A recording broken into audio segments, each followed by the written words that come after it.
अक्सर बात होती है संविधान की, कि संविधान का पालन होना चाहिए, कॉन्स्टिट्यूशन का पालन होना चाहिए। संविधान का मतलब अगर हम इसको संधि विच्छेद करके देखें तो संविधान मतलब समान रूप से कानून सबके लिए होना चाहिए। उस हिसाब से अगर हम देखें तो यूनिफॉर्म सिविल कोड देश में लागू होना चाहिए, बिल्कुल लागू होना चाहिए, जितना जल्दी हो जाए उतना जल्दी लागू होना चाहिए, क्योंकि किसी के लिए अलग कानून, किसी के लिए अलग कानून। लेकिन जब हम यूनिफॉर्म सिविल कोड की बात करते हैं, जैसे अभी उत्तराखंड का सिविल कोड आ रहा है, तो एक बहुत उसमें बात निकल के आ रही है कि महिलाओं को भी समान संपत्ति का अधिकार दिया जाएगा। बहुत सारे सुप्रीम कोर्ट के जजमेंट भी पहले आ गए हैं कि महिलाओं को संपत्ति का अधिकार अभी दिया जाना चाहिए या फिर दिया जाएगा। मैं इस विषय में अपनी एक अलग राय रखता हूं। क्यों संपत्ति का अधिकार महिलाओं को नहीं दिया जाना चाहिए? क्यों ये अधिकार रिश्तों में खटास लाएगा? क्यों ये अधिकार जो भाई बहन के रिश्ते होते हैं उन रिश्तों को खत्म कर देगा? क्यों ये अधिकार हमारे संस्कार, हमारी सभ्यता के लिए खतरनाक है? मैं इस पे बात करूंगा। हो सकता है कुछ लोगों को ये बात थोड़ी बुरी लगे या थोड़ी अटपटी लगे कि क्यों ऐसा होना चाहिए या नहीं होना चाहिए, लेकिन अभी आपने जितने भी संपत्ति संबंधी आप विवाद देखते होंगे, उनमें सारे विवादों में क्या होता है कि भाई भाई का विवाद है या फिर पड़ोसी पड़ोसी का विवाद है। अधिकतर भाई भाइयों के विवाद होते हैं, क्योंकि संपत्ति का उनमें बंटवारे का विवाद होता है। कुछ डिस्प्यूट होते हैं, कुछ संपत्ति किसी को ज्यादा मिल गई, कम मिल गई, किसी को वहां मिल गया, वहां नहीं मिलना चाहिए, वहां मिल गया।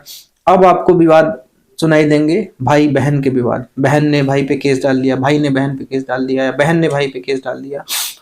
इन सारे केसेस की भरमार आपको देखने को आने वाले वर्षों में मिलेगी। तो एक भाई बहन का जो रिश्ता था, वो रिश्ता इस कानून के आने से और ये जो सुप्रीम कोर्ट के जजमेंट्स हैं ये लागू होने से, एक तो ये जो हमारा एक रिश्ता था वो रिश्ते धीरे धीरे, हालांकि जब हम पश्चिमी सभ्यता की तरफ धीरे धीरे बढ़ रहे हैं तो हम रिश्तों को तो ऑलरेडी ताक पर रख चुके हैं, लेकिन इन सब कानूनों के आने के बाद और भी ये हम रिश्ते खोने शुरू कर देंगे और ये रिश्ते हमेशा हमेशा के लिए खत्म हो जाएंगे।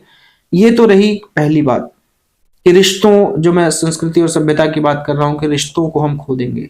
दूसरी बात अगर मैं करूं कि क्यों ये अधिकार नहीं दिए जाने चाहिए, या फिर हमारे पुरानी सभ्यताओं में अधिकार क्यों नहीं थे, या थे तो किन किन कारणों से थे या फिर किन परिस्थितियों में थे। देखिए, संपत्ति का अधिकार महिलाओं को दिया जाता था उन परिस्थितियों में जब कि किसी पुरुष के कोई बच्चा नहीं है, सिर्फ बच्चियां ही हैं, सिर्फ लड़कियां ही हैं, तो ऑब्वियसली वो सारा अधिकार, संपत्ति का अधिकार उस लड़की का होता था।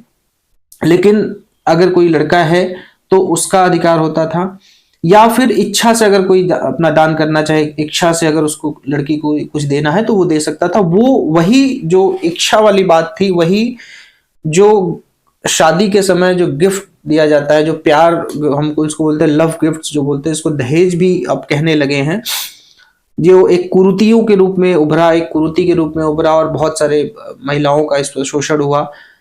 लेकिन ये जो प्रथा थी वो ये प्रथा थी कि जब पिता शादी करता था अपने लड़की की, तो उसकी जितनी संपत्ति होती थी उस संपत्ति में वो अपने, जितनी उसकी संपत्ति वो दे सकता था या जितनी संपत्ति वो अपने बेटे को इनहेरिट करेगा, उससे ज्यादा संपत्ति वो खर्च करता था अपनी अपनी बच्ची की शादी पर। और वो शादी होने के बाद वो बच्ची को वो उतना जितना धन दे सकता था वो धन देता था, और उसके बाद वो जितना धन बचता था वो सारे धन पे उनके लड़के जो होते थे उनका अधिकार होता था।